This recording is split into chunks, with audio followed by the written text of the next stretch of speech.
पिछले वीडियो में हमने आपको एक्सरसाइज 1.1 के कुछ क्वेश्चंस को सॉल्व कराए थे और आज हम डिस्कस करेंगे उसके आगे। ठीक है, चलिए देखते हैं हम। जैसे अगर हमारे कुछ क्वेश्चंस इस टाइप के आते हैं जिसमें कि कुछ रिमाइंडर बच रहा है, ठीक है, मतलब हमें ऐसा ग्रेटेस्ट नंबर फाइंड करना है जिसमें कुछ रिमाइंडर बचना हो। ठीक है, तो उस टाइप के क्वेश्चंस को हम इस प्रकार सॉल्व करेंगे। देखिए, find the greatest number which divides 285 and 1249 leaving the remainder 9 and 7, leaving the remainder 9 and 7। तो देखिए हम क्या करेंगे, सीरियल आए तो उसको माइनस कर देंगे, यानी पहले 285 आया है और इधर पहले क्या है 9, तो 285 में से 9 माइनस कर देंगे और इधर आया 1249, उसमें से 7 है तो 7 माइनस कर देंगे। ठीक है, और अब इसके बाद जो है हम क्या करेंगे, इसका एचसीएफ निकाल लेंगे। तो देखिए 1242 है, 276 से निकालेंगे, 4 टाइम्स ले जाएंगे, हो जाएगा हमारा 4 और उसके बाद जो है 2 33 हो जाएगा और 11, तो 12 में से 4 जाएगा हमारा 8 बचेगा और यहाँ पर 3 और 1। ठीक है, तो देखिए अब यहाँ से अगर हम इसको कितनी बार ले जाते हैं, 276 है तो 138 का अगर हमको टाइम्स करेंगे तो कितना हो जाएगा, 2 8 66 कैरी 1 2 6 जा 6 1 7 2 1 जा 2। तो देखिए ये कैंसिल हो गया है। इस टाइप से हमारा जो एचसीएफ आ गया है वो क्या आ गया है, 138। ठीक है, तो 138 से डिवाइड करने पर जो है इसमें 138 से 285 में डिवाइड करते हैं तो हमारा रिमाइंडर 7 बचेगा और 1249 में डिवाइड करते हैं तो रिमाइंडर 7 बचेगा। ठीक है, आई बात समझ में? तो इसको नोट कर लीजिए।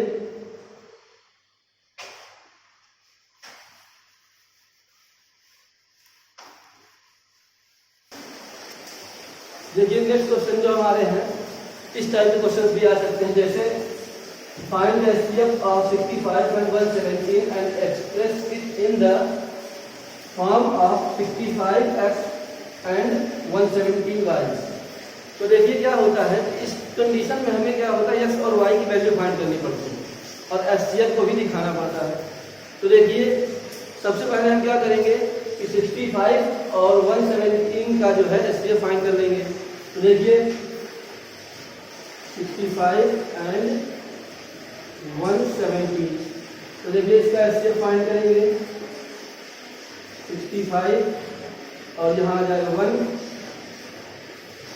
2 5 और यहाँ पे आ जाएगा 65 1 टाइम जाएगा 52 और यहाँ पर देगा 3, यहाँ पर देगा 1 और 52 13 4 जा 52 कैंसिल हो गया। तो देखिए जो हमारा इसके अकॉर्डिंग जो हमारा वो बनेगा, इक्वेशन बनेगा, तो 65x plus 117 y is equal to 13। तो अब देखिए ये हमारा इक्वेशन बन गया है। इस कंडीशन में हमें क्या करना है, x और वैल्यू y की वैल्यू फाइंड करनी है। तो ध्यान दीजिएगा कि हमें कुछ ऐसा करना है कि जिससे 13 आ जाए, यानी ऐसा x और y की वैल्यू पुट करनी है जो इस इक्वेशन को सेटिस्फाई करे। तो देखिए अगर हम ये सपोज करते हैं कि x की वैल्यू अगर हम 1 रखेंगे तो इससे कम में और माइनस में आ जाएगा, इसलिए हम x की वैल्यू क्या रखते हैं, 2 रखते हैं। तो देखिए 65 इंटू 2, यहाँ पर क्या कर देते हैं, if x is equal to 2 plus 117 y is equal to 30, तो ये हो जाएगा 130 plus 117 y is equal to 13। इसको हम इधर बुला लेते हैं, 130 minus 13 is equal to minus 117 y, यहाँ से माइनस करेंगे तो 117 आ जाएगा और जो है आपका यहाँ पे माइनस का 117 y। तो देखिए इससे ये हमारा कैंसिल हो जाएगा, 1 इक्वल टू माइनस 1। अब हम माइनस से दोनों साइड मल्टीप्लाई करा देते हैं तो माइनस माइनस क्या हो जाएगा, प्लस हो जाएगा और ये हो जाएगा माइनस। तो यानी अगर हम x की वैल्यू 2 रख दें और y की वैल्यू -1 रख दें तो ये इस इक्वेशन को सेटिस्फाई कर जाएगा। ठीक है, तो इस प्रकार भी हम एचसीएफ निकाल सकते हैं। आई बात समझ में? यानी इस प्रकार का क्वेश्चन आता है तो उसको हम इस टाइप से सॉल्व करते हैं। ठीक है, नोट कर लीजिए।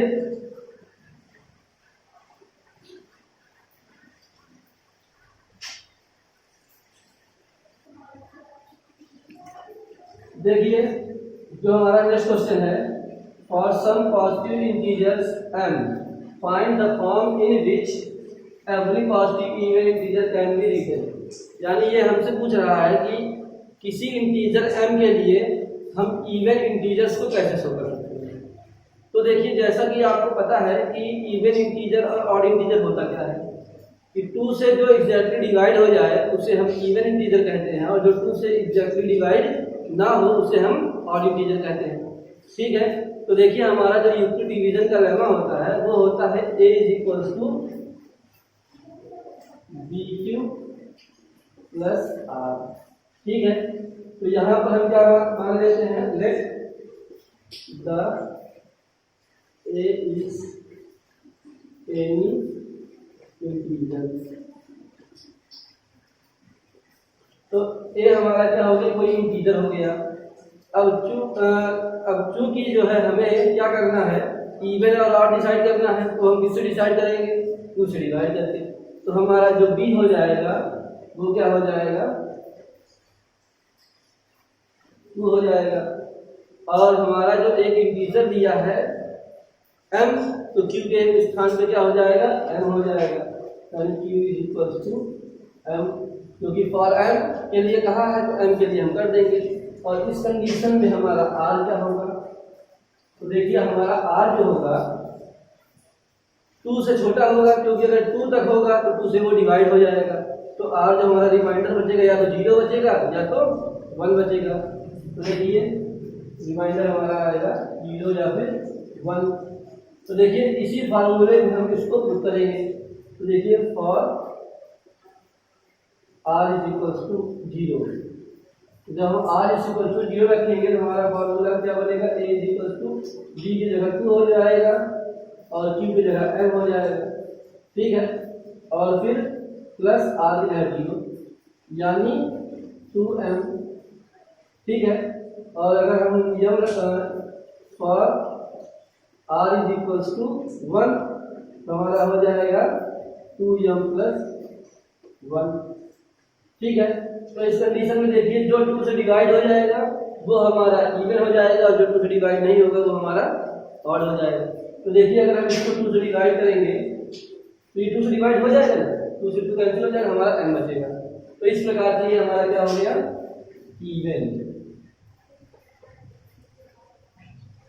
ठीक है, और अगर इसको 2 से डिवाइड करना चाहें तो क्या ये डिवाइड होगा, नहीं होगा, क्योंकि अगर हम 2 से इसको डिवाइड करते हैं तो हमारा 1 रिमाइंडर बच रहा है, इसलिए ये हमारा क्या हो गया, ऑड हो गया। तो देखिए अगर क्वेश्चन आता है कि इवन के लिए तो हम दिखा देंगे कि इवन हमारा किस फॉर्म में होता है, 2m के फॉर्म में होता है। ठीक है, किस फॉर्म में होता है, 2m के फॉर्म में। और अगर ऑड के लिए पूछेगा तो 2m + 1 के फॉर्म में होता है। आई बात समझ में? ठीक है, नोट कर लीजिए। देखिए नेक्स्ट क्वेश्चन जो हमारा है, prove that the square of any positive integer is any of the form of 5q 5q + 1 and 5q + 4 for some integer q। यानी ये हमारा क्वेश्चन कह रहा है कि किसी भी इंटीजर का जो स्क्वायर होता है वो किस फॉर्म में हो सकता है, 5q + 1 और 5q + 4। तो देखिए इस कंडीशन से हमें ये पता चल रहा है कि late a is any integer। तो इस कंडीशन में जो हमारे नंबर्स होंगे, नंबर्स क्या हो जाएंगे, 5m + 1 5m + 2। ठीक है, आगे भी जाएंगे 5m + 3 और 5m + 4। ठीक है, फिलहाल हम देखते हैं 5m + 1 और 5m + 2 तक हमें चेक करना है, तो उसको हम चेक कर लेते हैं। देखिए तो हमारा हम क्या मान लेते हैं, हमारा बनेगा a = 5m। ठीक है, तो फर्स्ट कंडीशन के लिए हम क्या करेंगे, a is equal to 5m। तो देखिए हम बोथ साइड स्क्वायर कर देते हैं, बोथ साइड स्क्वायर। तो देखिए क्या हो जाएगा, a square is equal to 25m square. देखिए कंपेयर कराएंगे हम किससे, 5q से, 5q। देखिए 5 से कट जाएगा, यानी 5 और q की वैल्यू आ गई 5m स्क्वायर। ठीक है, यानी यदि हम q के प्लेस पे यहाँ पर हम q के प्लेस में 5m स्क्वायर रखते हैं तो ये हमारा इस फॉर्म में आ जाएगा। और अगर इसके लिए हम क्या कर सकते हैं, q के लिए कोई नंबर रख सकते हैं, जैसे होल नंबर इंटीजर्स में कोई भी इंटीजर्स रखेंगे तो वो स्क्वायर इसी फॉर्म में ये आएगा। आई बात समझ में। इसी प्रकार से 5m प्लस 1 का कर लेते हैं, a is equal to 5m plus 1। तो यहाँ पे a square is equal to क्या हो जाएगा, 25m square plus 1 plus 10m। Compare कराएंगे किससे, 5q प्लस 1 से। तो अब देखिए यहाँ पे 1 से ये 1 कैंसिल हो गया और यहाँ से 5 कॉमन हो जाएगा, तो क्या बचेगा, 5m square plus 2m is equal to 5q। 5 से 5 कैंसिल हो गया, q इज इक्वल टू क्या आ गया, 5m स्क्वायर प्लस 2m। यानी q के प्लेस पे यदि हम ये रखते हैं तो वो स्क्वायर के फॉर्म में आ जाएगा। इसी प्रकार से नेक्स्ट कंडीशन हम देख लेते हैं, a is equal to 5m plus 2। Both side में भी स्क्वायर करेंगे तो a square is equal to 25m square plus 4 हो जाएगा और 2 5 10 और 2 20, ये हो जाएगा 20m। इसको कंपेयर कराएंगे किससे, 5q प्लस 4 से।